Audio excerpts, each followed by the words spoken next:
Welcome to Linda's Corner. My name is Linda Bjork, and today we're going to be talking about mental fitness. I'm delighted to welcome special guest Jenny Toh from Singapore. Jenny trained as a lawyer, but discovered her passion as a life coach. She is the director of River Life Coaching, where she coaches individuals to align their career and life goals with their values and strengths.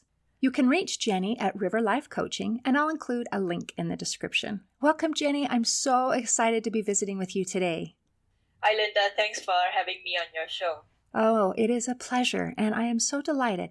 Now, before we get started on all of the wonderful things that you have to teach us, I have never been personally to Singapore. The closest I have ever been is Hong Kong, and that's still 1,600 miles away.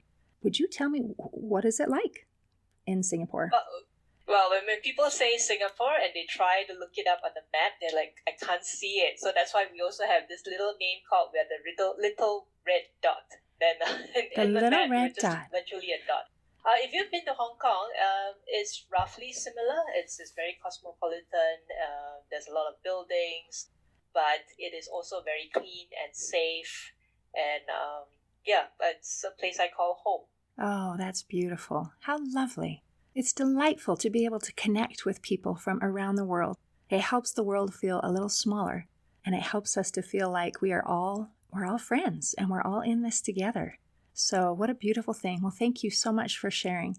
So let's talk about mental fitness. Now, I was so intrigued on your introduction that you talked about helping introverted Christian women.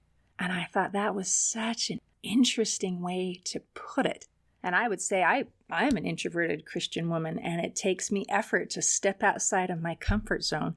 So will you tell me a little bit about how that became a focus and what that means to you? Well, yeah, thanks for raising that up. And it's nice to meet with a fellow introvert. Well, you can guess why that came about. I am also an introvert.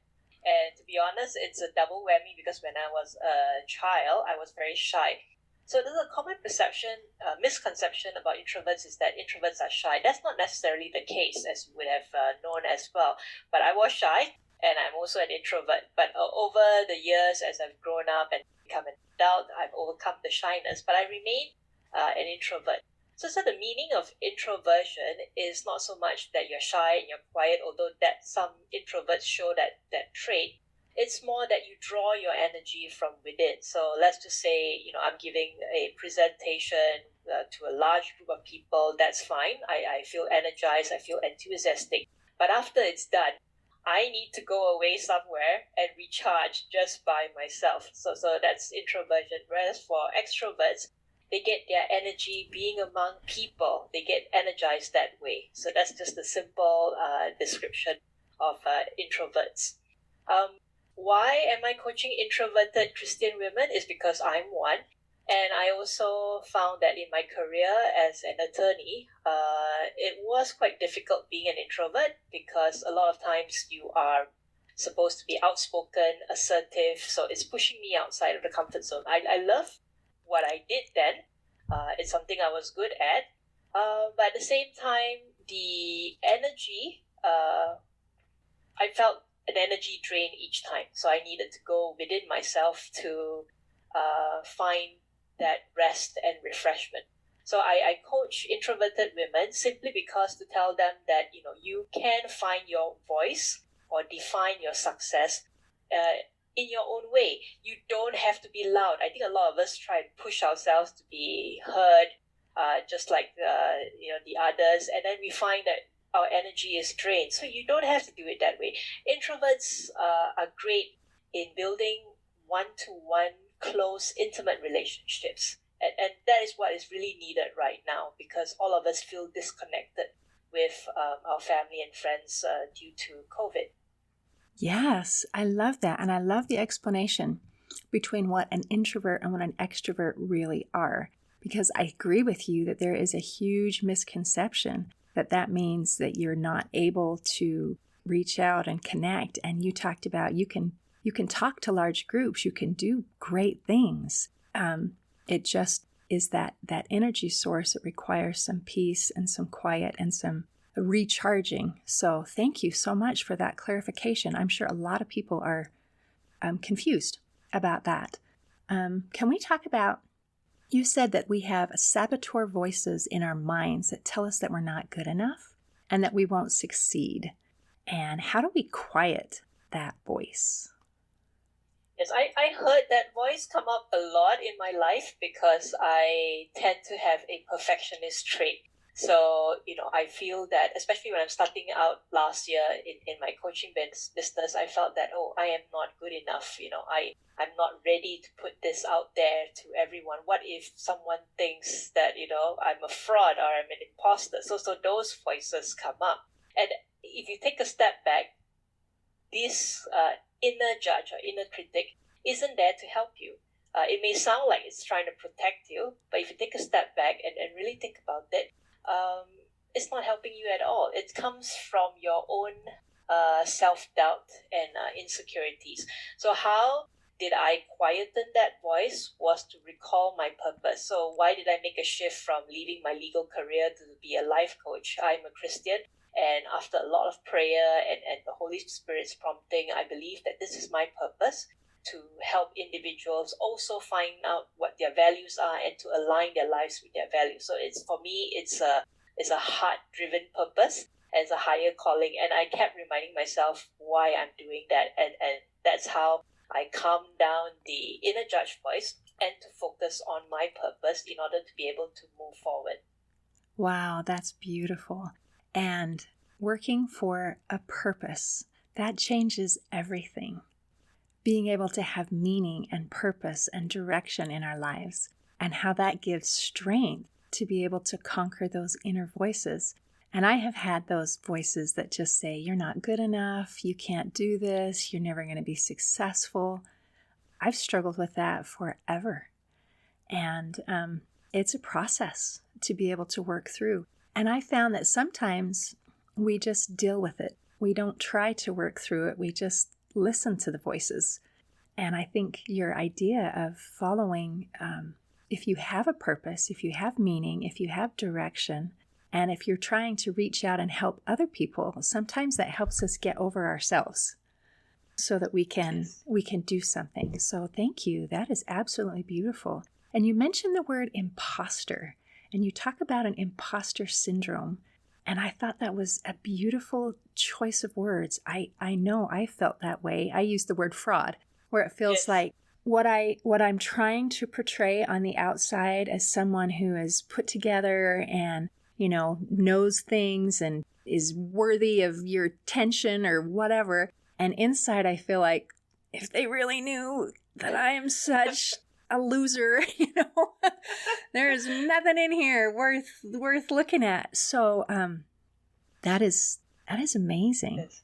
Well, I know imposter syndrome has come up a lot right now in social media, and everyone's talking about it because due to COVID, I think a lot of us, especially introverts, we tend to even delve deeper into ourselves and start, really reflecting on where we are in our lives and all that. So how I see imposter syndrome is there's two parts to it. One, like you said, I feel I'm a fraud, and then there's the other part which is more along the lines of, what if others find out I'm a fraud? So you are worried internally, you have your self-doubt, but at the same time, you're thinking, what if others find out?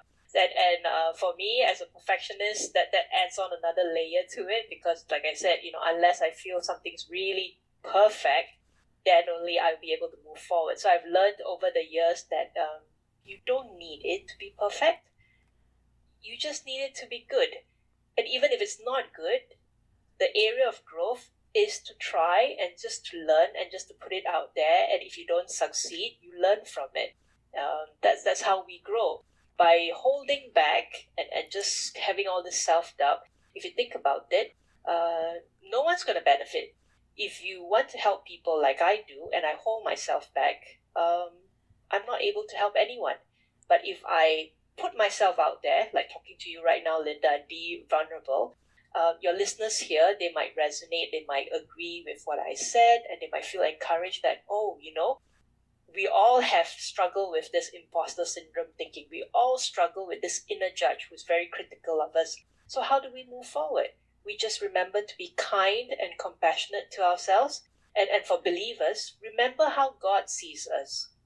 We are so precious to Him. So why do we devalue that by being so harsh on ourselves? Yeah, so it's just a slight change in perspective. Isn't that interesting? It is a slight change, but it makes all the difference. That is amazing. I've heard now you talk about perfectionism, and I talk about perfectionism as well, and I've talked to other people who talk about perfectionism. And what is your definition? Because I see them slightly change from person to person. So is yours that it has to be perfect or it's a failure, that dichotomy kind of a perfection? Mine's more like, it really has to be perfect. So I tend to analyze it because I'm also a thinker.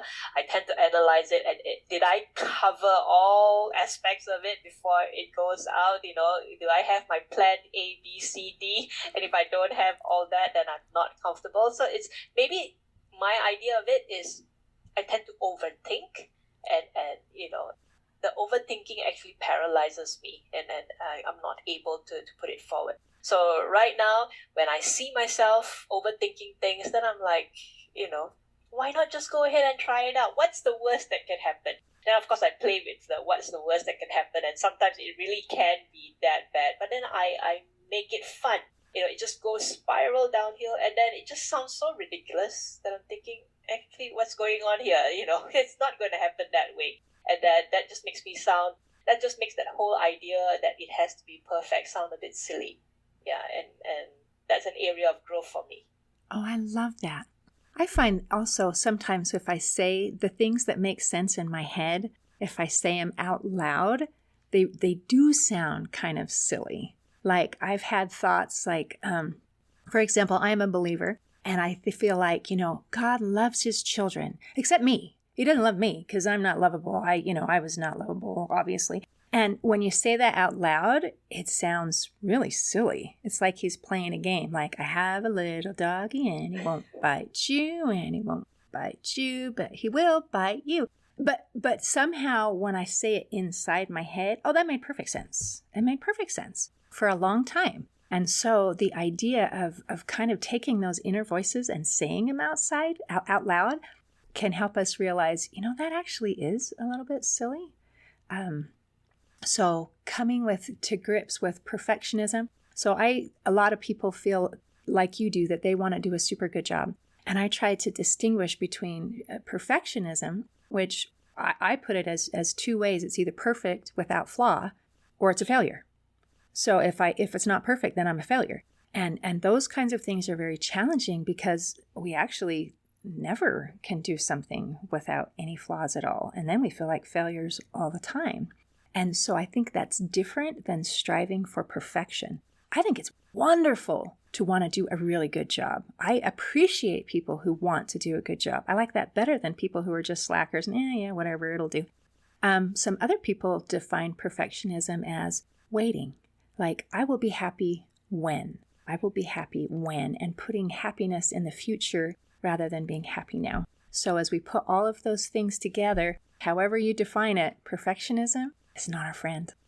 Yes, and as believers, we know we're not perfect. We're only made perfect in Christ. So why put all that added pressure on ourselves? Yeah, I like what you said and reflecting back about when the inner voice, when you say it out loud, it loses its hold on you because it sounds ridiculous. And for me as a coach, I give my clients this safe space, and when they say aloud their fears, their insecurities, and I reflect that back to them in a gentle, non-judgmental way, they realize that, hearing their own words, their own thoughts coming from another person, it just sounds nonsensical. And they realize, why was I thinking about this all along? So that's the power of coaching when you take your own perspective all in your head and it comes out. And you can call its bluff, so to speak. You can see it for what it really is.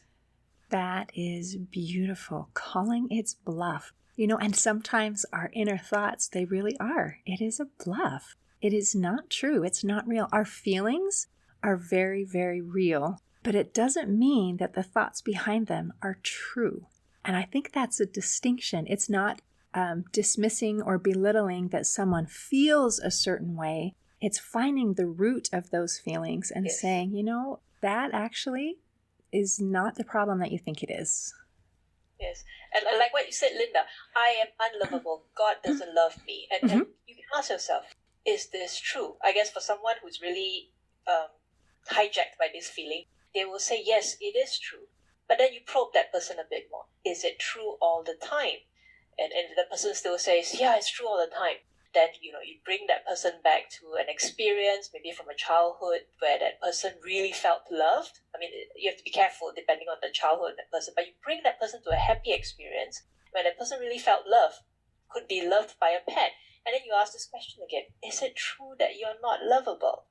So once you challenge that thought of I am not lovable by bringing back to an instance, a situation that you felt you actually loved, that creates that light, that shines that light over that darkness. Then oh, I was loved when my dog played with me. I was loved when my mother brought me out to buy ice cream. So you discover that you have a lot more situations where you're loved. Then when you come back again and say, am I unlovable?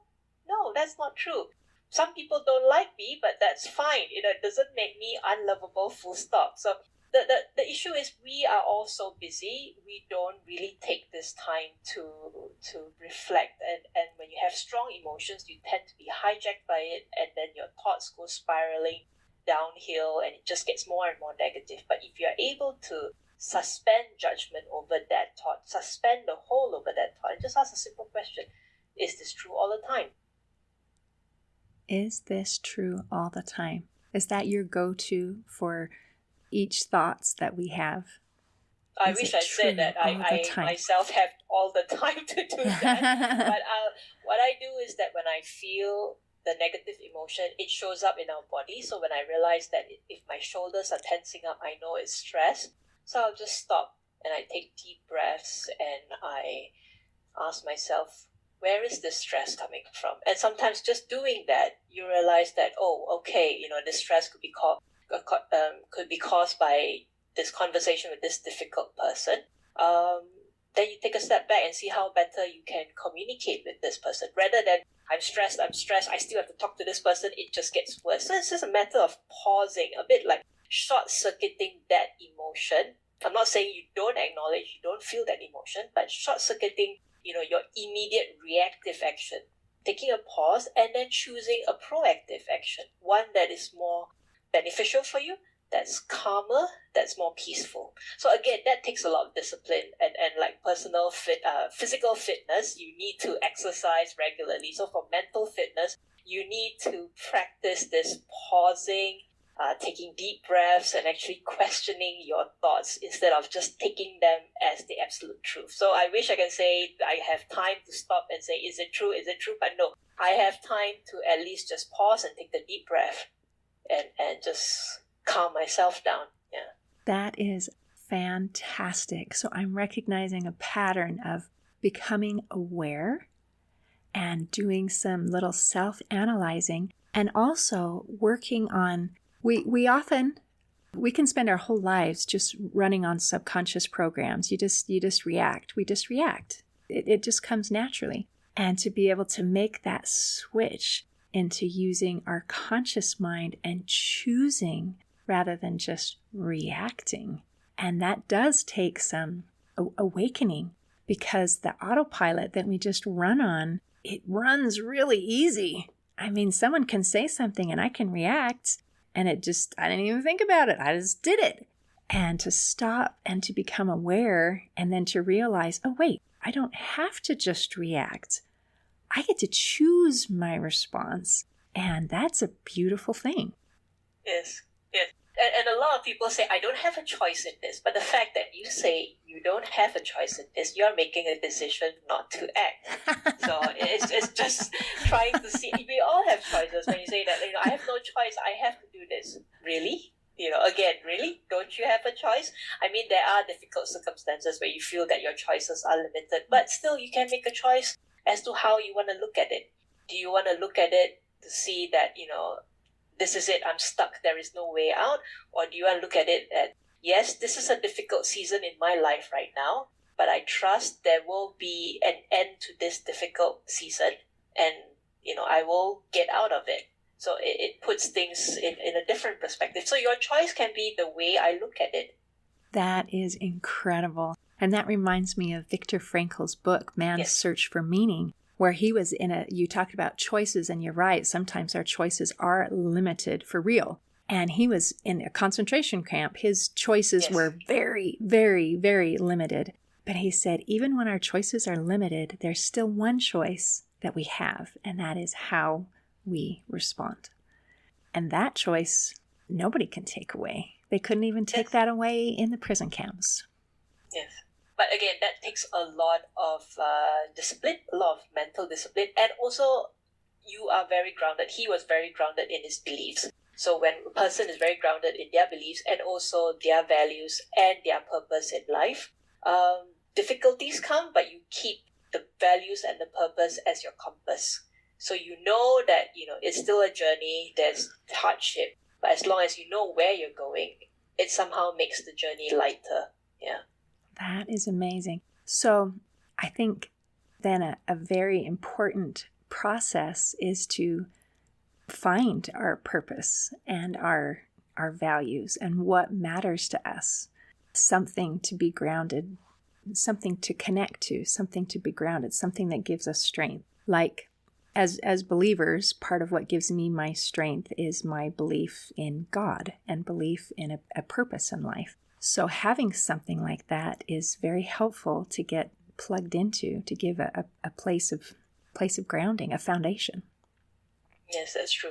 I mean, for believers, we ultimately want to be able to meet with our good Lord and hear Him tell us, well done, good and faithful servant. So we don't have to do big things. I mean, if you're a stay-at-home mom, I was a stay-at-home mom in a period of my life when my firstborn was born. I didn't do big things then, but I was looking after my son with love, and I spent all my time with him. And I imagine that God looking down at me is, well done, as a mother, because, I give him so much love. So just be kind to yourself. Sometimes I think, particularly as women, we tend to take on a lot of responsibilities. We also have a lot of expectations on ourselves. If you think about it, it's not expectations of others. It's what we think is a good mother, is a good wife, is a good employee. We put a lot of pressure on ourselves. But, the Lord loves us because we are His creation. That is fantastic. You touched on so many important concepts in that conversation here. And when you said that you weren't doing something important because you were taking care of your child, I believe that the world would agree with that statement, but I believe that God would not, because I can't think of anything that's more important than raising and loving and taking care of children. And I think part of what you do is helping women to be able to find that balance of worth and self-purpose and finding, how do I balance work and how do I balance home and how do I balance things? And if I am a stay-at-home mom, how do I find value and purpose when the world defines success as money? And when we're doing something that doesn't earn money, then the world says, then that is of no value. But I think that there are things far more valuable than money. So how would you help someone who is trying to find this balance and find self-worth? Yeah, interesting that you say that, the world sees success as financial wealth and I guess your achievements and all that. So I work with my clients to discover what success means for themselves personally. So I take them through visualization exercises to see what's an ideal day for them in the future that they really feel at peace and feel absolute joy. So I'm not even saying, what do you want to do 5 years down the road? It's just take a snapshot of a day in the future of what you think your ideal life is. And those feelings come up. Some of them say, I am spending time with my husband and we're both painting if they're creative. And so you draw from that. So actually, what are the values there? So for that person, the value is the value that how she defines success is actually having a very good marital relationship. Again, the world would say that, okay, being married, right? What's so difficult about it? But you, Linda, you know that marriage nowadays, right? it's really, there are a lot of issues with marriage and it's not easy. So again, have that reflection and be comfortable to define success for yourself. Yes, there's the worldly pressure to say, you have to be successful if you meet criteria A, B, C. But who's to say that you have to live your life that way? So it takes, again, it comes back to your beliefs and, how you understand your self-worth. Whose eyes are you looking through to see your self-worth? I think that's the part will trigger that awareness and they give you that confidence to then slowly work out what does success mean to me. That is beautiful. And I agree. We have, without even realizing it, we're trying to impress a certain group. And there is absolutely nothing we can do that's going to impress every group and every person. So we're trying to impress. Who are we trying to impress? What group are we trying to impress? And if we can get the confidence to say, actually, I want to impress myself. I just want to be happy. I'm not trying to find some external source to tell me that I'm good enough or that I'm successful or that whatever, but I can feel it. I can feel it in my heart. I feel fulfilled. I feel happy. I feel at peace. And as believers, we have another source that we can try to impress, if you want to call it, or please, and that is what I'm doing pleasing God? And I think if we look at those sources, then we find more fulfillment in our life.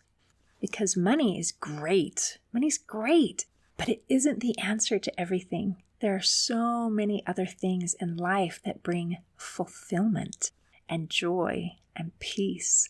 And I think sometimes we forget to look at the whole picture.